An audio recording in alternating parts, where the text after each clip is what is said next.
আসসালামু আলাইকুম। আমরা কথা বলছি ডাক্তার মান্নান ভাইয়ের সাথে, যিনি পেট সার্ভিস দিয়ে ইতিমধ্যে পোষা প্রাণী প্রেমীদের ভালোবাসা অর্জন করেছেন। তো এই ভালোবাসাটা কিভাবে পেলেন একটু বলবেন? আমরা আসলে চেষ্টা করি হলো কোনো একটা অ্যানিমেল আমাদের কাছে আসার পরে ইনিশিয়ালি আমরা ডায়াগনোসিস করার চেষ্টা করি, কারণ হলো ডায়াগনোসিসটা যদি প্রপারলি না হয় সেক্ষেত্রে ট্রিটমেন্টের ক্ষেত্রে হ্যাম্পার হয়।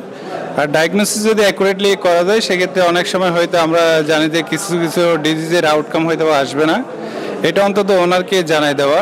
আমার মনে হয় সবাই যদি ডায়াগনোসিস এবং প্রপার ট্রিটমেন্ট প্লাস কাউন্সেলিং, ওনারদের সাথে যে কাউন্সেলিংয়ের বিষয়টা আছে এটা যদি প্রপারলি ডিল করতে পারে, আমার মনে হয় যে কেউ এই সেক্টরে এগিয়ে যেতে পারবে।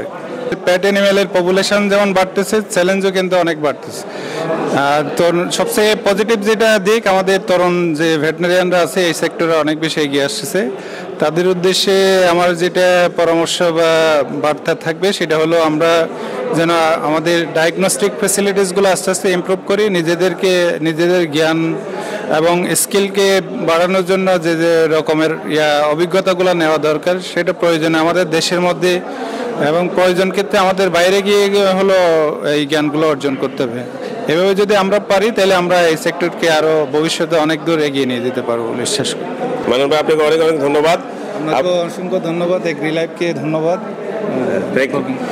আমরা শুনলাম একজন প্রখ্যাত পেট বিশেষজ্ঞের কাছে। আমরা আশা করি যারা পেট লাভার আছেন তারা যেন তাদের পোষা প্রাণীকে সুরক্ষিত রাখতে এই রকম খ্যাতনামা এবং যারা পেট প্র্যাকটিস করছেন তাদের যেন সাথে নিবিড় যোগাযোগ রাখেন এবং সেভাবে তারা পোষা প্রাণীকে পালন করেন। সবাইকে এগ্রি লাইফের পক্ষ থেকে অনেক অনেক ধন্যবাদ।